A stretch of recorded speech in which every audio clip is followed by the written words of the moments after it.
असतं की प्रिझन्समध्ये जेव्हा एखादा कैदी जातो तेव्हा तो आत गेल्यावर एक प्रिझन रजिस्टर असतं आणि त्या रजिस्टरमध्ये तुमचं नाव काय, तुमचं वय काय, तुमची जात काय हे सुद्धा नोंदलं जातं, तुमचं जेंडर काय हे सगळं नोंदलं जातं, तुमची हाईट हे सगळं नोंदलं जातं.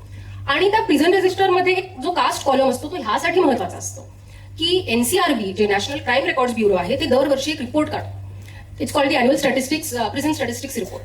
आणि त्या प्रिझन स्टॅटिस्टिक्स रिपोर्टमध्ये हा आपल्याला डेटा दिसतो आणि तो सगळ्यात महत्वाचा डेटा आहे की प्रिझन्समध्ये 60% जे अंडर ट्रायल्स आहेत ते दलित आदिवासी बहुजन लोक आहेत. त्या स्टॅटिस्टिक्समध्ये आपल्याला हे दिसतं की 75% जे लोक ज्यांना फाशीची शिक्षा जी हायेस्ट पनिशमेंट आहे, ज्याला आपण कॅपिटल पनिशमेंट ह्या देशात म्हणतो, ती 75% जे लोक आहेत ते दलित आदिवासी बहुजन समाजातले लोक आहेत. आणि हीच ती प्रिझन सिस्टीम आहे जिथे डिस्प्रपोर्शनेट मॅनरमध्ये जातींचं शोषण होतं आणि त्यांना इम्प्रिझन केलं जातं. म्हणजे 60% जर आदिवासी असतील तर त्यांची तुरुंगातली लोकसंख्या जी आहे ती 15%.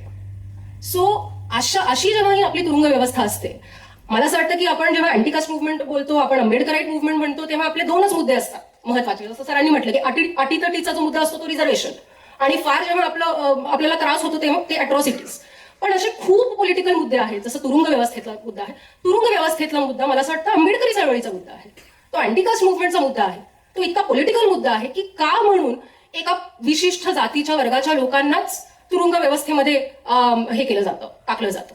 आणि मग का म्हणून त्या लोकांना न्याय मिळत नाही, का म्हणून ते बाहेर पडत नाही, कारण हे अंडर ट्रायल प्रिझनर्स असतात. म्हणजे एक पारधी माणसाची केस आहे ती आम्ही सारखी त्याच्याबद्दल बोलत असतो की त्या थेफ्टची केस होती आणि त्यांनी काय चोरलं होतं तर त्यांनी एक ही स्टोल चिकन, एक छोटंसं मुर्गा चुराया था उसने, and for that he was put in jail and this person couldn't, त्यांना रिप्रेझेंटेशन मिळालं नाही. त्या थेफ्टचा जो ऑफेन्स होता त्याची पनिशमेंट 1 वर्ष आणि त्या माणसाने 5 वर्ष तुरुंगात काढले. अशा पद्धतीची आपली ही तुरुंग व्यवस्था आहे.